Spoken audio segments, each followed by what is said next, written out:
Schemes हैं सबको rural bank के माध्यम से इम्प्लीमेंटेशन किया गया।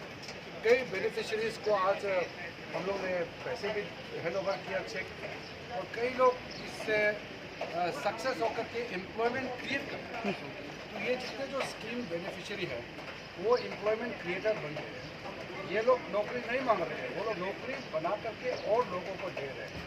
ये सेल्फ एम्प्लॉयमेंट का बहुत बड़ा ये एक नमूना है जो हम देख रहे हैं। और साथ साथ में जो रूरल एरियाज़ में बैंक का ब्रांच खोल करके, एटीएम खोल करके जो सुविधा दे रहे हैं। आगे मैंने चेयरमैन साहब को कहा है रूरल बैंक को कि अभी जो एटीएम हम लोग बना रहे हैं, आगे जा करके हम डिजिटल पेमेंट की ओर हमको बढ़ना है, ताकि बाद में लोग पैसे लेकर के घूमना ना पड़े। अपने मोबाइल फ़ोन से अपना जो आधार कार्ड या अपना जो भी आइडेंटिटी है उससे सारा लाइफ आसान होना चाहिए। तो अल्टीमेटली डिजिटल पेमेंट ये अल्टीमेट एम है। और प्राइम मिनिस्टर मोदी साहब ने बार बार इसको जिक्र किया कि इंडिया जो है डिजिटल के दुनिया में बहुत तेज़ी से आगे बढ़ रहा है। तो बैंकिंग एक ऐसा सेक्टर है, बाद में जा कर के यहाँ रजिस्टर में नाम लिख करके बैंक अकाउंट खोलने का जरूरत नहीं पड़ना चाहिए। कल को आपका अकाउंट चेक करने के लिए, आप यहाँ नया बैंक अकाउंट खोलने के लिए आप अपने रूम से बैठ करके आप नेट में जा करके कोड नंबर डाल करके अपना आइडेंटिटी बता करके आराम से आप लॉगिन कर सकते हैं और बैंकिंग जो अकाउंट्स का सिस्टम है उसमें आप ऐसे जुड़ सकते हैं। तो ये सारा बहुत तेज़ी से आगे बढ़ रहा है। मैं रूरल बैंक का जितना कर्मचारी है, चेयरमैन साहब और हमारे बम्बई से जनरल मैनेजर SBI का भी आया है, अरुणाचल सरकार के तरफ से काफ़ी योगदान मिल रहा है। तो भारत सरकार का स्कीम और अरुणाचल प्रदेश का राज्य का भी स्कीम चलता है, मिल करके अरुणाचल को फाइनेंशियली वाइब्रेंट स्टेट बनाने के लिए गांव में लास्ट गरीब से गरीब को भी ये फाइनेंशियल इंक्लूसिविटी का कार्यक्रम में सबको जोड़ना है। और भारत सरकार के जो स्कीम है हर एक जन को पहुंचाना है, ये हमारा लक्ष्य है। तो संसद खेल स्पर्धा का भी क्या मोटिव, ऑब्जेक्टिव क्या है पूरे इंडिया में चल रहा है? आज आप देखिए, संसद खेल स्पर्धा का मतलब हमारा जो मेंबर ऑफ पार्लियामेंट होते हैं, हम लोग डायरेक्टली बहुत कुछ नहीं कर पाता है, क्योंकि हम लोग पैसा सेंटर से बातचीत करके यहाँ पहुँचाता है, फिर स्टेट गवर्नमेंट इम्प्लीमेंट करते हैं। तो हम लोगों ने सोचा कि डायरेक्टली MPs के नाम में स्पोर्ट्स कंपटीशन होना चाहिए, जहाँ हर एक आदमी खास करके युवाओं को जोड़ने का ये एक अच्छा एक सिस्टम है।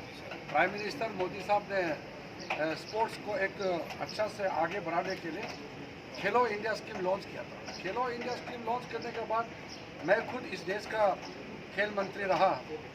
तो जब मैं यूथ अफेयर स्पोर्ट्स मंत्री थे तो अरुणाचल को बहुत स्कीम दिया, जो 75 ईयर्स में अरुणाचल को जो स्कीम नहीं मिला वो पिछली 4 साल के अंदर में मिला। मैंने आज गिनती करके बताया, लगभग 50 से ज़्यादा स्कीम्स अरुणाचल को मिला है। कंपेरेटिवली जैसे नागालैंड, असम, मिजोरम, ये लोग पहले से एडवांस थे, लेकिन अभी पूरा नॉर्थ ईस्ट का 8 स्टेट, 7 स्टेट एक साइड, अरुणाचल अकेला, तो अरुणाचल डबल से भी ज़्यादा स्कीम अरुणाचल को मिला है। वो इसीलिए कि अरुणाचल पहले कुछ मिलता नहीं था। ये किसी को नाराज़गी नहीं होना चाहिए कि अरुणाचल एक स्टेट को इतना पैसा क्यों दिया है। मुझे पार्लियामेंट में भी पूछा था अरुणाचल को इतना पैसा क्यों दिया है। मैंने जस्टिफिकेशन ये कहा कि पहले मिलता ही नहीं था अरुणाचल को। ये तो मोदी साहब आने के बाद हम लोगों ने अरुणाचल को स्पेशल टारगेट करके दिया है, इसलिए अरुणाचल अभी स्पोर्ट्स का पावर हाउस बन रहा है।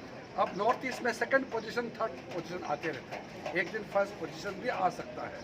और अरुणाचल से कोई ना कोई बच्चे ओलंपिक्स तक पहुंचाना है। 2028 के लॉस एंजलिस ओलंपिक्स में आप देखना, अरुणाचल से कोई ना कोई बच्चे वहाँ ओलंपिक्स में खेलेगा देश के लिए। ये मेरा अल्टीमेट एम है। अमित शाह जी ने वाइब्रेंट विलेज प्रोग्राम की लॉन्चिंग करी, फिर चाइना ने इसका ऑब्जेक्शन भी किया कि किबिटो में यूनियन मिनिस्टर है। तो आप क्या कहेंगे कि BADP को जो भी वाइब्रेंट विलेज प्रोग्राम बनाया? चाइना जो भी बोलता है उसको ज़्यादा ध्यान देने का कोई आवश्यकता नहीं है। हम अपना देश में अपने बॉर्डर एरिया, अपने गांव, अपने लोगों को कैसे विकसित करना चाहिए, ये हमारा अंदरूनी मामला है। हमको नाम देंगे तो कोई असर पड़ना नहीं चाहिए। चाइना कभी कभी अरुणाचल के बारे में स्टेटमेंट देता है, कुछ नामकरण होता है, उससे हमको कुछ फ़र्क पड़ने वाला नहीं है। हम एक एक गांव को डेवलप कर रहे हैं। ये प्राइम मिनिस्टर मोदी जी ने जो वाइब्रेंट विलेज का वो आगे बढ़ा के इम्प्लीमेंट जो किया है, ये आप समझना चाहिए। अभी हर एक गांव में सेचुरेशन मोड में जा रहे हैं। बिजली, पानी, मोबाइल नेटवर्क, रास्ता, स्कूल, मेडिकल, एक एक जो ज़रूरत चीज़ें हम गांव तक पहुंचा रहे हैं। आज से 8 साल से पहले कोई सोच भी नहीं सकता था कि हमारा बॉर्डर एरिया में हर जो मॉडर्न फैसिलिटी है वो पहुंचेगा।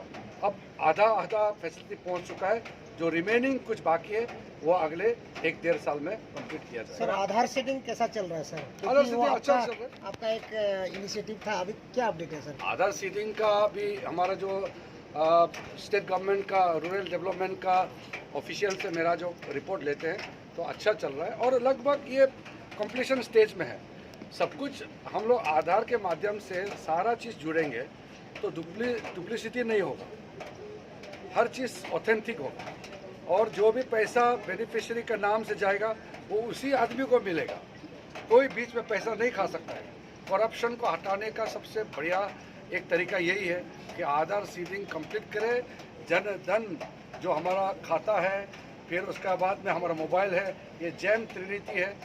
ये जन धन आधार मोबाइल का ट्रिनिटी का जो कॉम्बिनेशन है, इसी के माध्यम से लोगों तक स्कीम पहुंचेगा। ये डबल वोटर को भी काटने में मदद डबल करेगा ना? वोटर तो होना नहीं चाहिए ना। मैं तो लॉ मिनिस्टर खुद हूँ। एक आदमी 2 जगह क्यों वोट डालेगा? ये नियम नहीं होते हैं और गैर कानूनी और जो सिस्टम का बाहर बिल्कुल नहीं करना चाहिए। सर आप लॉ मिनिस्टर हैं, ये लेट तुमी कांकर का जो मामला चल रहा है, अगर लोगों को विश्वास नहीं है कि पुलिस इंक्वायरी में, तो सीबीआई इंक्वायरी क्यों नहीं की जा सकती? इतना बड़ा ये मुद्दा है। हाई लेवल इंक्वायरी भी ऐसा देखिए, ये सेंसिटिव मुद्दे को पॉलिटिकल स्टेटमेंट दे करके बिगाड़ना नहीं चाहिए। कोई केस का इन्वेस्टिगेशन चल रहा है, उस इन्वेस्टिगेशन का जो टेक्निकल चीज़ है उसको देखे बिना हम कमेंट पास करेंगे, वो ठीक नहीं है। हमारा काम है एजेंसी को भेजना और फ्री से उसको अपना इन्वेस्टिगेशन करने का मौका देना। काफ़ी ऑर्गेनाइजेशन नाखुश है सर, जो अभी तक जो अपडेट दिया अरुणाचल प्रदेश पुलिस ने। देखिए, ये स्टेट गवर्नमेंट के अधीन जो पुलिस कुछ कार्रवाई करता है तो हम बीच में उसमें उतर के अगर कुछ कमेंट पास करेगा, ये ठीक नहीं है। सीरियस मामले को सीरियसली हैंडल करना चाहिए। हर चीज़ को अपने सुविधा से स्टेटमेंट देगा, ये ठीक नहीं है। कोई जबकि बहुत संवेदनशील मुद्दा होता है, सीरियस मुद्दा होता है, उसको उसी तरीके से देखना चाहिए, काम करना चाहिए और नतीजा निकलना चाहिए। कभी कभी इन्वेस्टिगेशन एजेंसी इसको ज़्यादा हम लोग, जैसे कोई फ़ोन कर देगा, हम लोग डिस्टर्ब करेगा तो वो इन्फ्लुएंस होगा, वो असर पड़ेगा, उससे नुकसान होगा।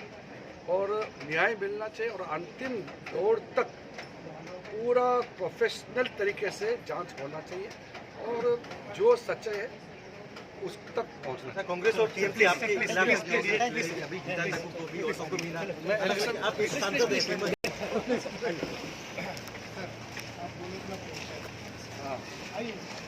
प्रणब सर,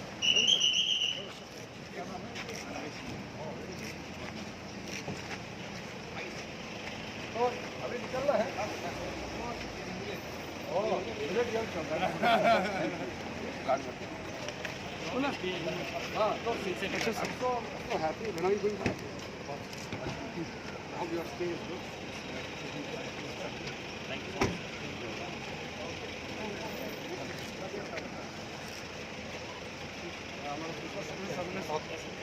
तो अच्छा लगा, बाकी तो गाइड ठीक है।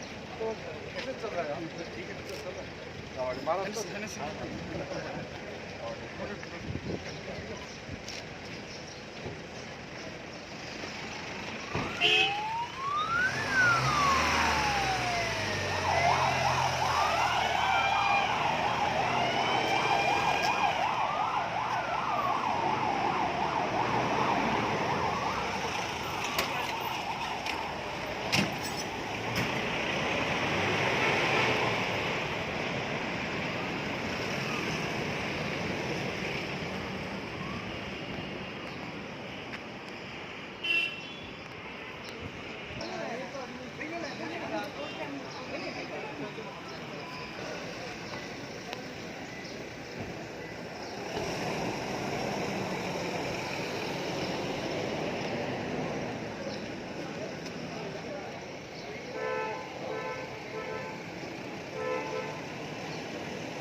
ये भाषा है मेरा।